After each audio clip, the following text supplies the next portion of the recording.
किसी के घरेलू मामलात में दखल अंदाजी करना दुरुस्त नहीं है। किसी की घरेलू मामलात हों या उसकी निजी ज़िंदगी हो, ये दखल अंदाजी करना दुरुस्त नहीं है। लेकिन बाज़ लोगों की यह आदत होती है और ये इतनी नामुनासिब और बुरी आदत होती है जिससे सामने वाले को बड़ी तकलीफ़ का सामना होता है कि ये हर एक के मामले में इंटरफेयर करते हैं। जहाँ जाएंगे, चाहे वो शादी हो, चाहे वो मैयत हो, चाहे वो कोई ऐसी ही तकरीब हो जहाँ लोग जमा हों, इनकी गुफ्तगू का सब्जेक्ट बस लोगों के बारे में या लोगों के मामलात में दखल अंदाजी करना ही होता है, जिसकी वजह से लोग इनकी शख्सियत से या इनके किरदार से मुतमईन नहीं होते और परेशान होते हैं कि ये आएंगे और अब मेरे मामलात में इंटरफेयर करेंगे। अगर किसी का घर है तो पूछेंगे घर आपका ज़ाती है, क्या किराए का है? किराए का है तो ज़ाती क्यों नहीं है?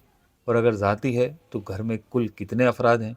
अब ये इनको बताया जाए कि भाई घर में कितने अफराद हैं, घर में लड़के लड़कियां हैं और इतने लड़के हैं, इतने लड़कियां हैं, माँ बाप हैं। अच्छा, लड़के लड़कियां साथ रहते हैं, अलग क्यों नहीं रहते? तो भाई अलग क्यों रहें? अच्छा, अलग अगर इनको कह दिया जाए कि हाँ दो भाई अलग रहते हैं, बाकी हम सब साथ रहते हैं, फिर इनका सवाल होता है कि वो दो भाई अलग क्यों रहते हैं? खैरियत घर में कोई झगड़ा हो गया था? अब इनको झगड़े के बारे में बताओ, अगर झगड़ा हुआ था तो।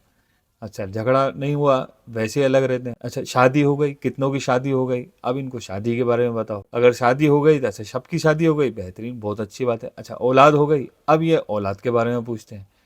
हाँ औलाद भी हो गई। अच्छा, लड़के हैं लड़कियां? बोले सारे लड़के हैं। अच्छा, लड़की नहीं हुई तो अब इनको लड़की पर परेशानी हो जाती है। और अगर सारी लड़कियां हो तो वो कहेंगे कि लड़कियां ही लड़कियां हैं, कोई लड़का नहीं हुआ, तो इस पर परेशानी हो जाती है। तो औलाद ना हो तो औलाद पर परेशानी हो जाती है। और यही हालत उस बेचारी खातून का करते हैं कि ये खातून जहाँ भी जाती हैं तो ख़वातीन जमा हो जाती हैं और पूछते हैं भाई औलाद तुम्हारे हुई या नहीं हुई। तो वो जहाँ जाती है बेचारी, उसके लिए एक आजमाइश का सामना होता है। तो कई घरानों से इस तरह की खबरें भी मिलती हैं कि अगर औलाद का सिलसिला नहीं हुआ तो वो जो खातून थी उन्होंने तकरीबात में ही जाना छोड़ दिया है। क्यों? क्योंकि जहाँ जाती हैं वहाँ से यही सवाल होता है और लड़के को अलग तंग कर रहे होते हैं कि भाई तुम्हारे यहाँ औलाद क्यों नहीं हो रही। ये इस तरह के मामलात हैं कि लोग अपनी मुआशी और समाजी कैफियत के मुताबिक इनको हल करते हैं, इनका सामना करते हैं और इन मसाइल से निकलने की कोशिश जारी रखते हैं, क्योंकि इनको घरेलू मामलात में इंटरफेयर की आदत होती है। और जब तक ये किसी के मामलात में इंटरफेयर ना कर लें, इनकी ज़िंदगी में सुकून नहीं आता।